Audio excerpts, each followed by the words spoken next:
नमस्कार साथियों, आपके अपने YouTube channel Aryan all exam notes में मैं रामनेश मिश्र आप सभी का स्वागत एवं अभिनंदन करता हूं। दोस्तों, आज मैं आप सभी के लिए बहुत ही महत्वपूर्ण नागरिक शास्त्र के अंतर्गत राज्यसभा उच्च सदन के 30 महत्वपूर्ण प्रश्नों को लेकर उपस्थित हूं, जो सभी भारतीय परीक्षाओं के लिए बहुत महत्वपूर्ण है और इससे प्रत्येक वर्ष प्रश्न पूछे जाते हैं। तो आइए हम सब इसका अवलोकन करें, और यदि जो भाई हमारे इस चैनल पर नए हैं वे हमारे इस चैनल को सब्सक्राइब कर लें, बेल आइकन की घंटी दबा दें, अपने दोस्तों में शेयर करें, लाइक करें। तो आपका ज़्यादा समय न गवाते हुए आइए हम अपने वीडियो की शुरुआत करते हैं।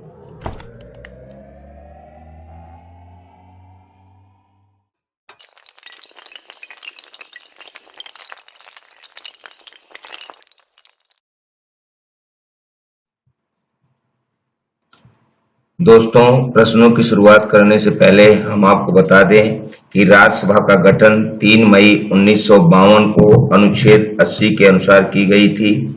यह राज्यों के प्रतिनिधियों का सदन है, जो कि राज्यों के हितों का प्रतिनिधित्व करता है। राज्यसभा में अधिकतम सदस्यों की संख्या 250 है। इसे 84वें संशोधन द्वारा 2026 तक के लिए निश्चित किया गया है। आइए हम अपने प्रश्नों की शुरुआत करते हैं। हमारा पहला प्रश्न है, राज्यसभा में राज्यों को प्रतिनिधित्व निम्नलिखित में से किस आधार पर दिया जाता है? ऑप्शन ए है प्रत्येक राज्य के लिए बराबर, बी है उनकी जनसंख्या के अनुपात में स्थान, सी है उनके क्षेत्रफल के अनुपात में स्थान, डी है उनके राजस्व के अनुपात में स्थान। तो यहाँ हमारा ऑप्शन बी सही है, उनकी जनसंख्या के अनुपात में स्थान। राज्यसभा में राज्यों को प्रतिनिधित्व उनकी जनसंख्या के अनुपात में दिया गया है। इस प्रकार किस राज्य से राज्यसभा में कितनी सीटें होंगी, इसका निर्धारण संविधान की 4वीं अनुसूची में कर दिया गया है। प्रश्न 2, राज्यसभा के सदस्य चुने जाते हैं, तो यहाँ दिया गया ऑप्शन हमारा ए सही है, राज्यों के विधान सभाओं द्वारा। दोस्तों, हम आपको बता दें कि अनुच्छेद 80 के चतुर्थ भाग के अनुसार राज्यसभा के सदस्य राज्य विधान सभाओं के निर्वाचित सदस्यों द्वारा अनुपातिक प्रतिनिधित्व के आधार पर एकल संक्रमणी मत द्वारा चुने जाते हैं। प्रश्न 3, राज्यसभा के सदस्य का कार्यकाल कितने वर्ष का होता है? तो यहाँ दिया गया हमारा ऑप्शन सी सही है, 6 वर्ष। राज्यसभा का विघटन नहीं होता, अर्थात यह एक अस्थायी सदन है। इसके 1/3 सदस्य प्रत्येक 2 वर्ष की समाप्ति पर सेवानिवृत्त हो जाते हैं। राज्यसभा के सदस्यों का कार्यकाल 6 वर्ष होता है। प्रश्न 4, राज्यसभा के सदस्य चुने जाते हैं। ऑप्शन ए 4 वर्ष के लिए, बी 5 वर्ष के लिए, सी 6 वर्ष के लिए, डी है आजीवन। यहाँ दिया गया ऑप्शन सी सही है, 6 वर्ष के लिए। प्रश्न 5, राज्यसभा को अस्थायी सदन कहते हैं क्योंकि यहाँ हमारे जो 4 ऑप्शन दिए गए हैं उनमें से हमारा ऑप्शन बी सही है, इसे विघटित नहीं किया जा सकता है। दोस्तों, राज्यसभा को अस्थायी सदन इसीलिए कहते हैं क्योंकि राज्यसभा कभी विघटित नहीं होती है। प्रश्न 6, हमारे संविधान के अनुसार राज्यसभा का कार्यकाल कितना होता है? तो यहाँ दिया गया हमारा ऑप्शन डी सही है, समाप्त होने का विषय ही नहीं है, अर्थात हमारा राज्यसभा कभी भी समाप्त नहीं होता है, बल्कि राज्यसभा स्थायी सदन है, इसका विघटन नहीं होता है। इसके सदस्यों का कार्यकाल 6 वर्ष होता है तथा 1/3 सदस्यों का निर्वाचन प्रत्येक 2 वर्ष पर होता है। साथ ही उपराष्ट्रपति राज्यसभा का पदेन सभापति होता है। प्रश्न 7, राज्यसभा को भंग करने का अधिकार किसे प्राप्त है? तो यहाँ दिया गया हमारा ऑप्शन डी सही है, उपरोक्त में से कोई नहीं, क्योंकि राज्यसभा को भंग नहीं किया जा सकता। राज्यसभा एक अस्थायी सदन है। प्रश्न 8, राज्यसभा कैसे भंग होती है? तो यहाँ दिया गया हमारा ऑप्शन डी सही है, उपर्युक्त में से कोई नहीं। राज्यसभा भंग नहीं की जा सकती। प्रश्न 9, राज्यसभा किसके द्वारा भंग की जा सकती है? हमारे दिए गए ऑप्शनों में से हमारा ऑप्शन डी सही है, उपर्युक्त में से किसी के द्वारा नहीं। राज्यसभा एक अस्थायी सदन है, यह किसी के द्वारा भंग नहीं की जा सकती है। प्रश्न 10, राष्ट्रपति द्वारा राज्यसभा में कितने व्यक्ति मनोनीत किए जाते हैं? तो यहाँ हमारा दिया गया ऑप्शन ए 10, बी 15, सी 12 और डी 20। तो यहाँ दिया गया ऑप्शन हमारा सी सही है, 12। अनुच्छेद 80 के अनुसार राष्ट्रपति द्वारा राज्यसभा में 12 व्यक्ति मनोनीत किए जाते हैं, जिन्हें साहित्य, विज्ञान, कला और समाज सेवा के क्षेत्र में विशेष ज्ञान या व्यवहारिक अनुभव प्राप्त हो। प्रश्न 11, राष्ट्रपति मनोनीत कर सकता है? तो यहाँ दिया गया हमारा ऑप्शन ए है राज्यसभा में 10 सदस्य, बी है राज्यसभा में 2 सदस्य, सी है राज्यसभा में 15 सदस्य, डी है राज्यसभा में 12 सदस्य। तो यहाँ हमारा ऑप्शन डी सही है, राज्यसभा में 12 सदस्य। प्रश्न नंबर 12, प्रथम अभिनेत्री जो राज्यसभा के लिए नामांकित की गई, ऑप्शन ए जयललिता, बी है नरगिस दत्त, सी वैजयंती माला, डी देविका रानी। तो यहाँ दिया गया हमारा ऑप्शन बी सही है, नरगिस दत्त।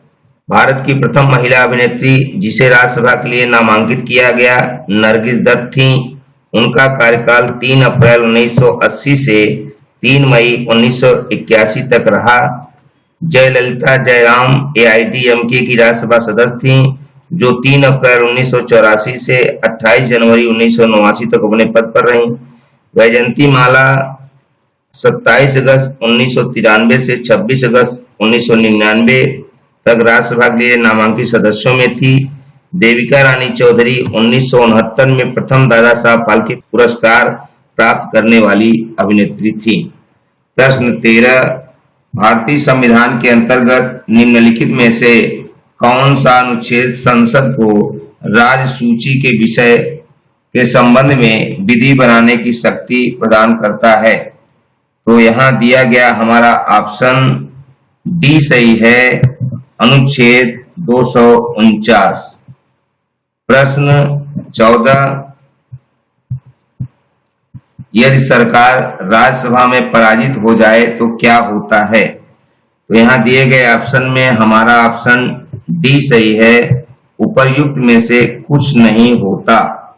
हम आपको बता दें कि यदि सरकार राज्यसभा में पराजित हो जाए तो सरकार के ऊपर कोई प्रभाव नहीं पड़ता, क्योंकि अनुच्छेद 75 के 3 आर्टिकल के अनुसार सरकार लोकसभा के प्रति उत्तरदायी होती है।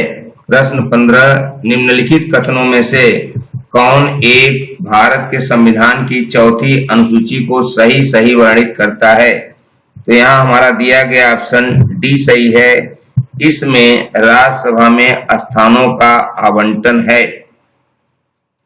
चौथी अनुसूची में राज्यसभा में राज्यों के लिए अलग अलग स्थानों का आवंटन है। संघ एवं राज्यों के बीच शक्तियों का वितरण 7वीं अनुसूची में है।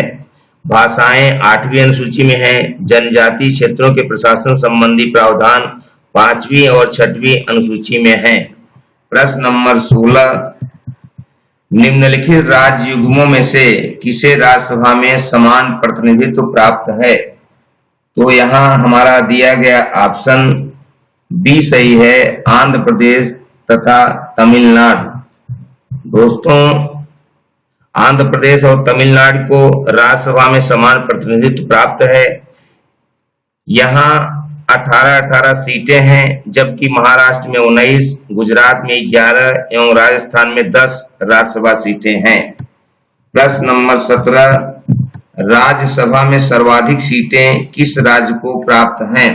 Option A Uttar Pradesh, B Madhya Pradesh, C Gujarat और डी महाराष्ट्र। तो यहाँ दिया गया ऑप्शन ए सही है, उत्तर प्रदेश। राज्यसभा में सर्वाधिक सीटें उत्तर प्रदेश को 31 प्राप्त हैं। प्रश्न 18, नीचे कुछ राज्यों तथा राज्यसभा में उन्हें आवंटित सदस्य संख्या की सूची दी गई है, उनमें से कौन सुमेलित नहीं है? तो यहाँ ऑप्शनों का निरीक्षण करने के पश्चात हमें यहाँ गलत सूची ऑप्शन ए है मध्य प्रदेश 16। हम आपको बता दें कि 1 नवंबर 2000 के पूर्व मध्य प्रदेश में राज्यसभा की सीटों की संख्या 16 थी, परंतु छत्तीसगढ़ 5 सीटों के निर्माण के बाद यहाँ 11 सीटें रह गई हैं। अन्य सभी युग्म सुमेलित हैं। प्रश्न नंबर 19, निम्नलिखित में से किस राज्य से राज्यसभा के लिए निर्वाचित सदस्यों की संख्या सबसे कम है? तो यहाँ दिया गया ऑप्शन बी सही है, हिमाचल प्रदेश। दिए गए राज्यों से राज्यसभा के लिए निर्वाचित होने वाले सदस्यों की संख्या छत्तीसगढ़ में 5, हिमाचल प्रदेश में 3, झारखंड में 6 एवं जम्मू कश्मीर में 4। इस प्रकार सबसे कम निर्वाचित सदस्यों की संख्या हिमाचल प्रदेश में 3 है। प्रश्न नंबर 20, किस सभा का अध्यक्ष उसका सदस्य नहीं होता है? तो यहाँ हमारा दिया गया ऑप्शन ए सही है, राज्यसभा। राज्यसभा का पदेन अध्यक्ष उपराष्ट्रपति होता है और वह राज्यसभा का सदस्य नहीं होता है, परंतु उसका निर्वाचन संसद के दोनों सदनों के सदस्यों द्वारा होता है। संविधान के अनुच्छेद 89(1) एवं अनुच्छेद 64 के अनुसार वह राज्यसभा का पदेन सभापति होता है। प्रश्न 21, राज्यसभा का पदेन सभापति होता है तो कौन होता है? इसके लिए दिए गए ऑप्शनों में से हमारा ऑप्शन ए सही है, उपराष्ट्रपति। राज्यसभा का पदेन सभापति उपराष्ट्रपति होता है। प्रश्न 22, निम्नलिखित में से किस एक सदन का अध्यक्ष एक गैर सदस्य होता है? ऑप्शन ए लोकसभा, बी राज्य विधानसभा, सी राज्यसभा, डी उपर्युक्त में से कोई नहीं। तो यहाँ दिया गया ऑप्शन सी सही है, राज्यसभा। प्रश्न नंबर 23, निम्न में कौन राज्यसभा का अध्यक्ष होता है? ऑप्शन ए प्रधानमंत्री, बी भारत के उपराष्ट्रपति, सी वह व्यक्ति जो इस पद के लिए चुना जाता है, डी भारत के राष्ट्रपति। तो यहाँ दिए गए ऑप्शनों में से ऑप्शन बी सही है, भारत के उपराष्ट्रपति। दोस्तों, भारत का उपराष्ट्रपति राज्यसभा का अध्यक्ष होता है, जिसका राज्यसभा और लोकसभा दोनों मिलकर चुनाव करते हैं और वही राज्यसभा का अध्यक्ष होता है और राज्यसभा की कार्रवाइयों का संचालन करता है। प्रश्न नंबर 24, राज्यसभा के चेयरमैन हैं? ऑप्शन ए भारत के उपराष्ट्रपति, बी उच्चतम न्यायालय के प्रधान न्यायाधीश, सी मुख्य चुनाव आयुक्त, डी भारत के प्रधानमंत्री। तो यहाँ दिया गया ऑप्शन ए सही है, भारत के उपराष्ट्रपति। राज्यसभा के चेयरमैन भारत के उपराष्ट्रपति हैं। प्रश्न नंबर 25, राज्यसभा के वर्तमान सभापति हैं? तो यहाँ दिए गए ऑप्शन ए है मीरा कुमार, बी है नजमा हेपतुल्लाह, सी है वेंकैया नायडू, डी है प्रतिभा पाटिल। तो यहाँ दिए गए ऑप्शनों में से हमारा ऑप्शन सी सही है, वेंकैया नायडू। दोस्तों, हम आपको बता दें कि भारतीय संविधान का अनुच्छेद 64 एवं अनुच्छेद 89(1) के अनुसार उपराष्ट्रपति राज्यसभा का पदेन सभापति होता है और राज्यसभा के वर्तमान सभापति अर्थात उपराष्ट्रपति वेंकैया नायडू जी हैं। प्रश्न नंबर 26, राज्यसभा के चुनाव के लिए अपेक्षित न्यूनतम आयु है? ऑप्शन ए 25 वर्ष, बी 30 वर्ष, सी 32 वर्ष, डी 35 वर्ष। तो यहाँ दिया गया ऑप्शन बी सही है, 30 वर्ष। हम आपको बता दें कि भारत की संसद राष्ट्रपति और दोनों सदनों से मिलकर बनती है। निचले सदन को लोकसभा तथा उच्च सदन को राज्यसभा कहते हैं। राज्यसभा के निर्वाचन के लिए न्यूनतम आयु 30 वर्ष है। प्रश्न नंबर 27, राज्यसभा के निश्चित सदस्य संख्या क्या है? तो राज्यसभा की निश्चित सदस्य संख्या दिए गए ऑप्शनों में से हमारा ऑप्शन डी सही है, 250। राज्यसभा की निश्चित सदस्य संख्या 250 है। इसमें राज्यों, संघीय क्षेत्रों से 238 से अत्यधिक सदस्य और राष्ट्रपति द्वारा साहित्य, विज्ञान, कला और समाज सेवा क्षेत्र से मनोनीत 12 सदस्य हो सकते हैं। वर्तमान में राज्यसभा में कुल 245 सदस्य हैं, जिनमें 229 सदस्य राज्य विधान सभाओं के सदस्यों द्वारा एवं 4 संघीय क्षेत्रों, 3 दिल्ली, 1 पुडुचेरी से है, एकल संक्रमणी मत पद्धति से निर्वाचित होते हैं, जबकि 12 राष्ट्रपति द्वारा मनोनीत किए जाते हैं। प्रश्न नंबर 28, राज्यसभा के संदर्भ में निम्नलिखित में से कौन सा कथन सही है? तो यहाँ दिए गए ऑप्शनों में से हमारा ऑप्शन ए सही है। इसके 1/3 सदस्य 2 वर्ष में अवकाश प्राप्त करते रहते हैं। हम आपको बता दें कि अनुच्छेद 83(1) के अनुसार राज्यसभा के यथासंभव निकटतम 1/3 सदस्य प्रति 2 वर्ष की समाप्ति पर अवकाश प्राप्त करते हैं। प्रश्न नंबर 29, निम्नलिखित में से कौन राज्यसभा की एकांतिक शक्ति के अंतर्गत आता है?